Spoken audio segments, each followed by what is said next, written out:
So, good morning. I have been thinking a lot about resistance lately and the place. Yeah, I know you're like revolution, yes, resistance, yes. But I've been thinking about resistance and what it is and what it means and the place that it has in my life. And so I want us to begin first by thinking about what even comes to mind when we think about the word resistance, when we hear the word resistance. You can just shout out. To push against. Yeah, to push against. Rebellion. Rebellion. Other thoughts? What do we feel or what comes to mind when we hear the word resistance? To draw back. Mm-hmm. Not give in. Yeah. Yeah. Not compromising with the situation, it is going the other way. Yeah, so spirit willing but flesh is weak and not compromising. And kind of going the correct direction. Yeah, these are all good thoughts. You guys are maybe holier than me, because when I think of resistance, I think of things like someone being resistant to me and kind of having maybe that spirit of unproductive rebellion, someone being difficult, maybe like a toddler who is throwing a temper tantrum, or someone who is being stubborn or obstinate against the aims that I have. And so for me, sometimes when I hear the word resistance, a negative connotation comes to mind. If you're biologically minded, you might also think of something like antibacterial resistant strains of bacteria, And so there are both positive and non-positive things that might come to mind when we think of resistance. And this is one of the things that I've been really thinking about with God and wrestling through with Him. One of the dictionary definitions of resistance, which a lot of what you guys said connects with, is the refusal to accept or comply with something, or the attempt to prevent something by action or argument. And when I reflect on this definition of resistance, I start to think that maybe I need a little bit more resistance in my life, because there are a lot of things in this world that I shouldn't accept or comply with. Yeah. There are a lot of things that I shouldn't accept or comply with because they're in contradiction with God and His ways, and they violate God and His ways. So you guys are already kind of shaking like, yes. So it sounds like you guys can relate. Do we all experience these forces and pressures and influences in our lives that demand our attention or compliance? Yeah. Do we experience these forces that seek to shape our lives and inform our decisions and maybe avert our attention and devotion from God, or these pressures to shape our lives in ways that are in contradiction with God's ways and who He's called us to be? Yeah, and so if you're saying yes, whether internally or externally, to any of those concepts, I think that what I want to submit to us today is that we all need a little bit more resistance in our life. We need a little bit more unwillingness to accept or comply to the things in this world, the pressures in our lives that want us to contradict God and His ways. But this isn't easy. Resistance is not easy. There's a reason that we have the phrase, the path of least resistance, right? And what does that mean? That means the easiest way, the way where you have to maybe fight a little bit less, it takes a little bit less out of you, less effort. And that phrase exists because resistance is not easy. And so I'm so thankful to God that we have in His holy word vast examples of people who resisted because of who God was and who He called them to be. And we have these testimonies as encouragement and instructions. And today I want to specifically to learn from some of our ancient brothers whose stories we hear in Daniel. That is who we might know as Shadrach, Meshach, and Abednego. So let's first start kind of from the beginning and think about the book of Daniel. So the book of Daniel begins at the start of, it kind of recaps that the Babylonians under the rule of King Nebuchadnezzar had just taken Jerusalem captive. And so he calls for some of the strongest, youngest men of Israel to be taken to serve in Babylonian court. And so we understand these people that are taken and under Babylonian rule as sort of living in exile, right? Because they're not living under the rule and reign of the nation of Israel. And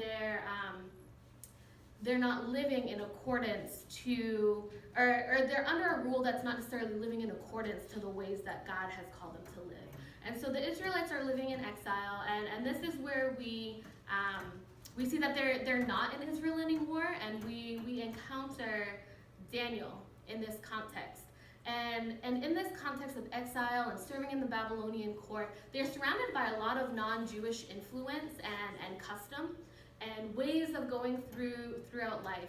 We even see in Daniel 1 that Daniel, and they name specifically 3 of his friends that were chosen as the young, strong men of Israel to come serve in the court. We even have it recorded there that their names were changed when they were taken captive by the Babylonians to serve in their court. And so we see the extent to which they're being surrounded with non-Jewish influence. They were given non-Jewish names. So Shadrach, Meshach, and Abednego actually aren't their Jewish names, their birth names. We've somehow kept with Daniel's Jewish name, but we've not remembered Shadrach, Meshach, and Abednego's Hebrew names as easily. So most of this sermon, I'm going to refer to them by their Jewish names, their Hebrew names, Hananiah, Mishael, and Azariah. Yeah. So we see even in that, in the changing of their names, they're surrounded by these different influences. These influences that are already starting to grate up against their life according to God. And what might seem like, small ways in the changing of their names, but it's actually fairly significant.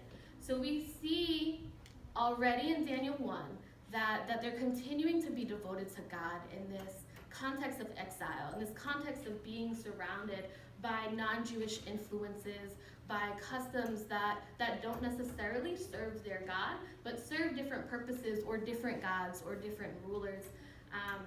And a quick example of that opens up the book of Daniel is actually for Daniel and his 3 friends, Hananiah, Mishael, and Azariah. They say that they don't want to eat the food that the men of the king's court were meant to eat because it was against Jewish custom. It would have defiled them. And so, Daniel strikes a deal with one of their overseers and says, well, let us eat according to our custom, food that won't defile us, and then test us. And we'll show you that we can be just as strong as these other men in this context while still following the ways of our God. And so he tests them, and they turn out to be the strongest and most able and capable and wise of all the men. And so they have favor, and they're actually promoted. The 4 of them are promoted. And then fast forward a little bit to Daniel 3, which is the narrative that I want to focus on. But I think that Daniel 1's important because it sort of sets the tone and the scene a little bit. So fast forward to Daniel 3, and we see that King Nebuchadnezzar, the Babylonian king, has built a statue of gold. Now we don't know for sure. Some scholars say that it was a statue of him or one of the gods that he serves. Either way, we know that this statue is not the God of Israel himself, right? And so King Nebuchadnezzar builds this huge statue, and he instructs the people of his court to worship the statue when they hear this particular music played. And the reason for that is King Nebuchadnezzar is trying to unite his empire underneath his rule and to get people to recognize his rule and to look to him and to do that in a way that's in line with his own purposes and beliefs. So he wants the people of his court to worship this statue that he has put up. But again, this statue is not the God of Israel. And so Daniel, Hananiah, Mishael, and Azariah find themselves in a bind, right? They're being asked to worship this statue that is not their God. And so in this narrative, we see that Hananiah, Mishael, and Azariah do not. They do not worship this statue. And some of the other folks kind of call them out, and they rat them out to the king. And because they're, whatever malicious intents that they have. And so these 3 are called before the king. And the king is, I guess, within reason merciful and gives them one more chance and says, why are you disobeying my order?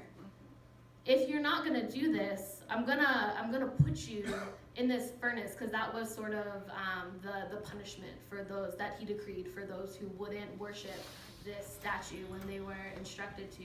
And so he's like, I'm going to give you one more chance. But if not, you realize you're going in this furnace. And we read on and see in Daniel 3:16 to 18 their response. So can somebody read this for me? Okay. Sure. Shadrach, Meshach, and Abednego, even though I don't want to say their real names, but I'm just going to be like that right now, replied to him, King Nebuchadnezzar, we do not need to defend ourselves before you in this matter. If we are thrown into the blazing furnace, the God we serve is able to deliver us from it, and he will deliver us from your majesty's hand. But even if he does not, we want you to know, your majesty, that we will not serve your gods or worship the image of gold you have set up. Awesome, thank you. So their response is quite different than what I think mine would have been. Yeah. I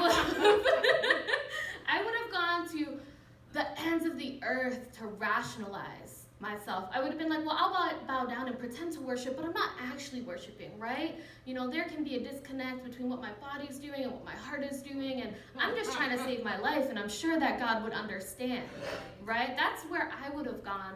But no, Hananiah, Mishael, and Azariah, what they do here is they resist. Yeah. They do not accept and comply with this decree by the king that they are serving to worship this statue, because it would have violated the ways of their God and the ways that he had given to them. The Israelites were meant to only worship the God of Israel, the one true God. And so to comply in this way would have been to contradict what God had given these three to do. And you see here that they count the cost of this resistance in a way that is so profound. They're willing to give their lives, and as they're resisting, they say and they acknowledge that the God we serve is able to deliver us from this furnace that you're threatening to put us in if we don't worship this statue. But then they go on to say, but even if he does not, we will not worship your statues and your gods. Even if he does not, we choose the way of our God. Even if he does not, we resist this decree, this ask of us that will cause us to violate our relationship and our ways that God has given us, our covenant with God. And so they resist, and this level of resistance and faith in God is so profound that they say, we'll count the cost even if God doesn't save us. We know that he can, but even if not. And so when you read on, you see that they are thrown into the fire, and King Nebuchadnezzar is actually enraged by their continued resistance and unwillingness to worship the statue. And so he gets very dramatic and is like, well, turn the furnace 7 times hotter. And it's quite tragic because the soldiers that he has throw them into the flames, into the furnace, die, because the furnace is so hot and they're so rushed about tossing them in there because he's so enraged. And then as you continue reading, someone else in the court is like, sir, we put 3 guys in there, right? And he's like, yeah, why? And we read that what they see is 4 men in the flames. And it says that they are unbound and unharmed. They can see that they're unbound and unharmed. And I like the translation that the ESV Bible uses in this section. It says that they saw that the fire had no power over their bodies. That is good. Yeah, right? They saw that the fire had no power over their bodies. And so in this particular instance, we see that actually, let me back up. I'm gonna back up a little bit and not get onto that part just yet, because I want us to sit in this moment a little bit. Yeah. This moment of faith and resistance that Hananiah, Mishael, and Azariah experienced and enacted. And the cost that they were willing to count for it. Because we might not have something that seems so obvious as a pressure and expectation to bow and worship a statue, right? I think most of us have not experienced that in our lives where one of our rulers, someone who has authority over us, has said that we need to worship a statue whenever they play this particular music.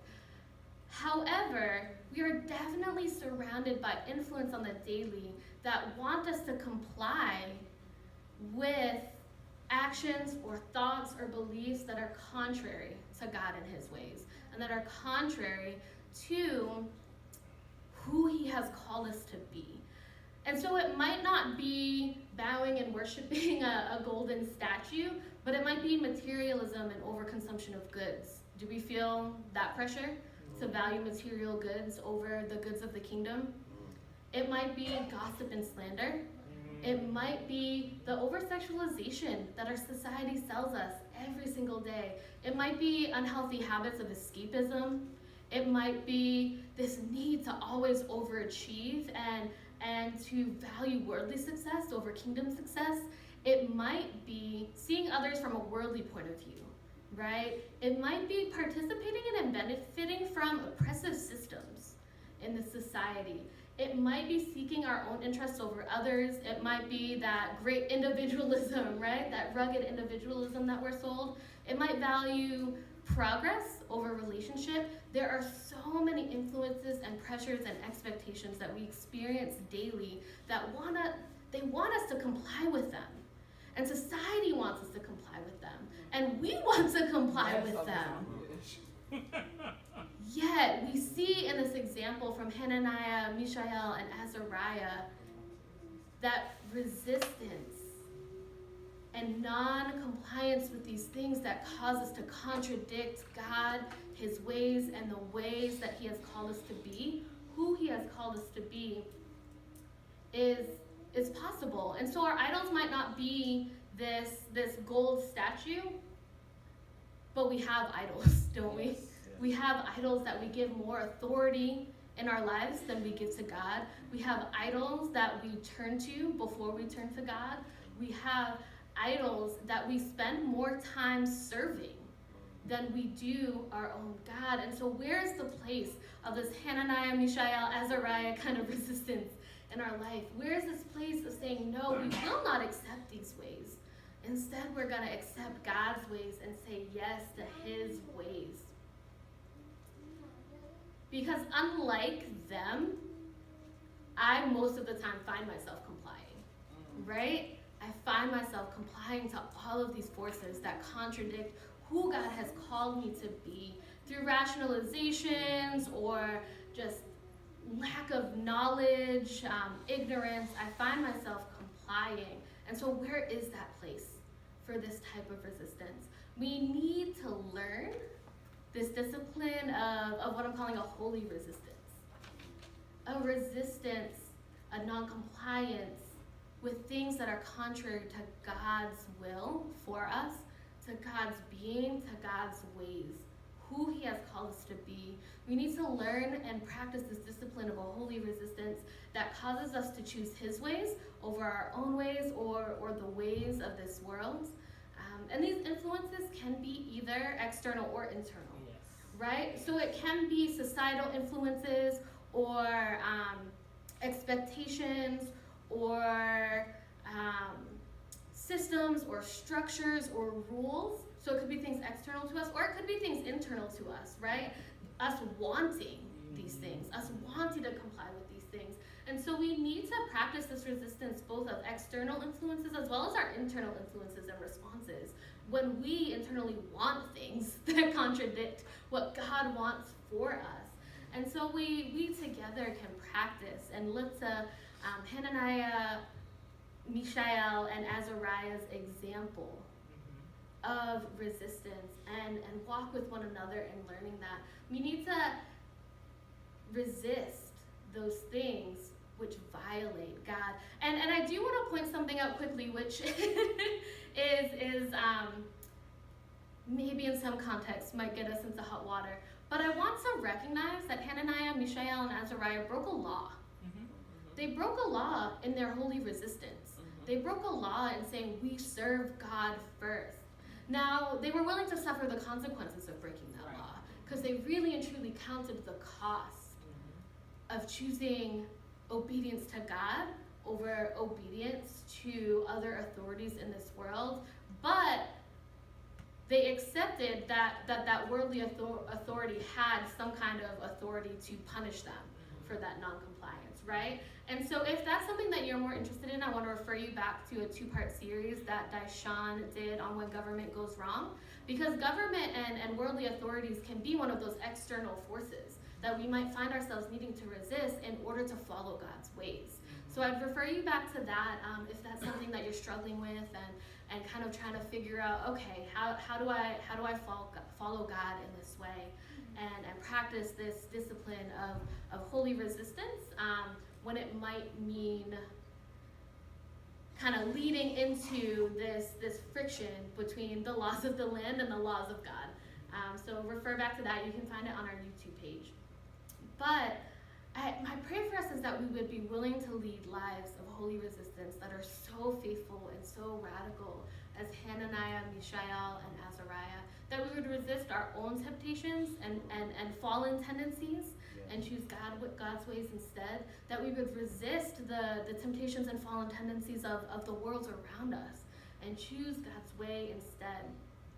Now, this does not mean isolationism, or however you say that fancy word, because Hananiah, Mishael, and Azariah, as well as Daniel, to put it in the larger context of the Daniel narrative, they did serve in the Babylonian court. They were actually the best of the best at what they did.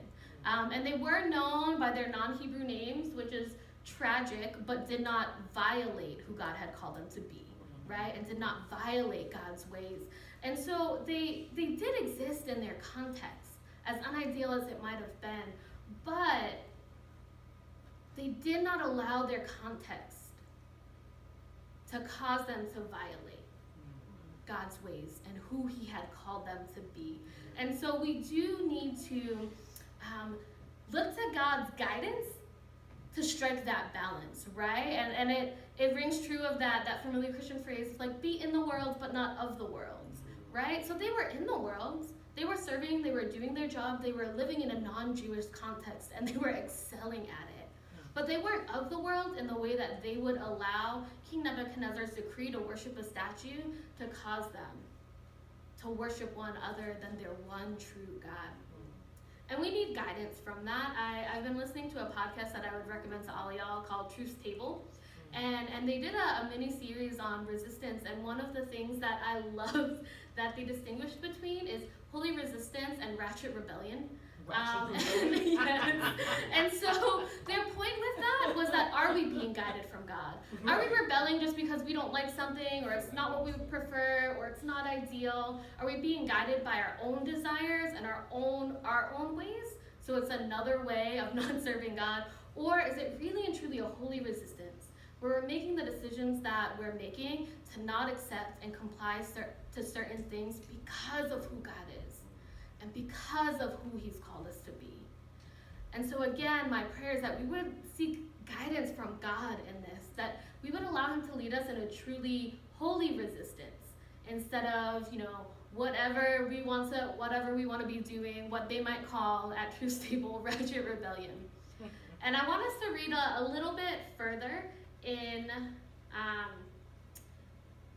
actually no, I'm going to recap a little bit and then we'll read further. So I already said that they saw 4 people and they were like, what? They're unbound and they're unharmed. The fire has no power over their bodies. Now we don't know for sure that fourth figure could have been an angel of God. It could have been, there's a fancy word for it that I forget, but a showing up of Jesus, the Son of God before the incarnation. It could have been that. Whatever it was, the point is that God showed up in their resistance.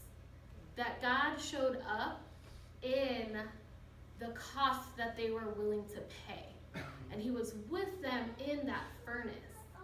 And I think that this is incredibly crucial because I believe, at least for me, I don't know about you guys, but resistance is hard for me because I'm not always willing to count that cost. But to see that God shows up in that furnace when you've chosen to be obedient to Him over other influences, whether internal or external, is a game changer, right? It changes everything and the ways that we relate with whose voice we're gonna follow, whose voice we're gonna comply with. And so in this particular instance, they were rescued. They came out of the fire. King Nebuchadnezzar was confused and shouted in the furnace, like, hey, come on out. What's happening in there? And so the three of them come out, and we will read on and see what happened next in this saga. Can somebody read Daniel 3:20-29 for me? Sure, thanks, Lisa. Then Nebuchadnezzar said, Praise be to the God of Shadrach, Meshach, and Abednego, who has sent his angel and rescued his servants.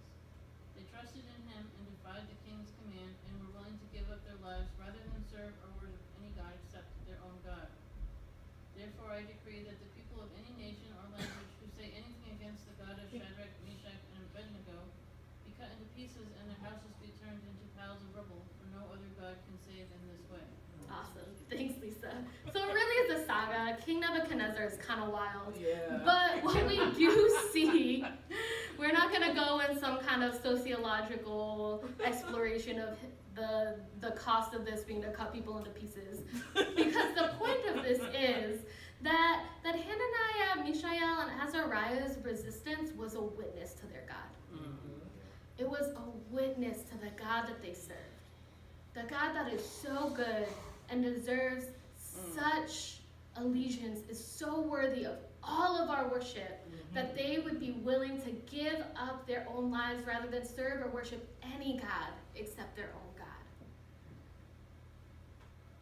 Our resistance can be a witness to the God that we serve, can be a witness to the one that is so worthwhile, so worthy, so majestic, that we cannot serve anyone besides him. I love that song that we sometimes worship to here called My Worship by Phil Thompson. Yes. And a few weeks ago, when we were worshiping to that song, the chorus goes, all of my worship, I give you all of my worship, and it just keeps saying, I'm gonna give you all of my worship. and we were worshiping to that, and I heard God say to me, how can you give me all of your worship when you're busy worshiping these other things? This is the truth It's that true. Hananiah, Mishael, and Azariah understood. They understood that God was so worthy of their worship, so worthy of all of their worship, that they could not worship another, that they could not be led, they could not accept and comply with something that would force them and cause them to worship one other than him. And so for them, it was this statue. For us, it might not be a statue, but it's all of these other things and all of these other influences that take our allegiance away from God, that make us serve that thing above God and his purposes and who we are. So for me, that might mean resisting the temptation to make like professional success my driving factor. And especially, right, again, to the rationalization that we come to, I'm like, well, my profession's in ministry, God, right? So you really want me to be driven by professional success, don't you? Because I'm doing the work of your kingdom. But he says, no, I want to be the one that drives you. I want to be your everything. I don't want you to worship whether your ministry event went well. I don't want you to worship and look to for your value and understanding of who you are and who I am by how many people showed up, by if you're organized enough, if you never dropped the ball once in your whole ministry professional career. He wants it to be about him. And so we need to begin resisting those things and allowing him to identify the things that we're looking to instead of him. And it's not an easy thing to do, but he is faithful. And so we don't resist out of our own power. We resist in him and by him and through him. Because really, we looked at Jesus, who was the great resistor, right? He resisted sin. He resisted the broken ways of the earth when he walked upon the earth with us. And he even resisted death so that he could bring us life. Amen. And he brings us into that life so we can participate in his own resistance. So all of this we only do in and by and through him, because even in the Old Testament account, we see that God shows up when we choose him. He shows up even in that furnace when we choose him, even in the costs of choosing him. And so my prayer for us is that we would lead lives of holy resistance, that we would allow God to guide us in this practice, and that we would look to one another for support and help, that we would resist both the internal and the external forces that call us and beg us to violate God's ways, who he is, and who he has called us to be, and that we would happily count the cost of doing so, because we know that we have him, and that is the most important thing, more valuable than any cost that we might count for following him. Let's pray. Lord God, we come before you thankful that you are a good and mighty and faithful God. We thank you that you show up when we choose you.